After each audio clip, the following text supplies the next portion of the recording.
हमारे जो army chief हैं फील्ड मार्शल आसिम मुनीर साहब, उन्होंने खिताब किया और उन्होंने वो जो इंडिया के डिप्टी चीफ ऑफ स्टाफ हैं, जी हाँ, deputy army chief sir, deputy army chief, जी हाँ, उन्होंने एक बड़ी दिलचस्प गुफ्तगू की थी।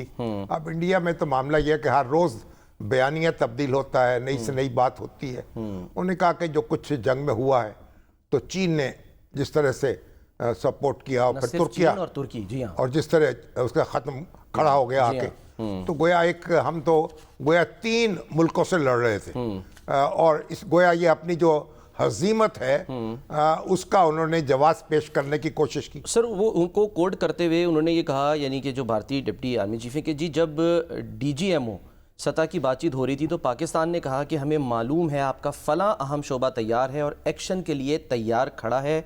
उसे चीन से बराह रास्त मालूमात मिल रही थी, सैटेलाइट के जरिए हाँ जी मालूमात मिल रही जा रहा था ना, वो बेडू सिस्टम जो है चाइनीज। अब ये तो ऐसी बात है ना, जैसे राफेल तैयारे जो थे वो उनको हासिल थे ना, उनके पास थे फ्रांस के। जी हाँ, तो हम ये कहें कि फ्रांस भी जंग में शामिल था और रूस का जो एयर डिफेंस सिस्टम था उनके पास, तो गोया फिर रूस भी शामिल था। तो वो जो और इसराइल जो है उसकी ड्रोन थे उनके पास, तो इसराइल भी शामिल था। वो तो सर कहते हैं था इसराइल, रूस और उनके सबके नाम ले ले भाई। अगर किसी का अगर तैयारे किसी के तैयार करदा हैं या किसी का असला किसी का तैयार करदा है, इसका मतलब ये नहीं है कि वो जंग में शरीक है। वो कह रहे हैं जी 5 साल में 81% असलहा और आलात जो पाकिस्तान को मिले वो सब चीनी साख्ता है। तो ठीक है, ये को ममानियत नहीं है पाकिस्तान को, हक इसकी बुनियाद पे ये नहीं कह सकते कि जी वो शामिल था। नहीं, चीन से असला ले या तुर्की से ले या किसी और मुल्क से ले, लेकिन उन्होंने ये खसियानी बिल्ली अब खंबा नोचती है, रोज खंबा नोचती है। जी हाँ। कभी एक खंबा, कभी दूसरा खंबा,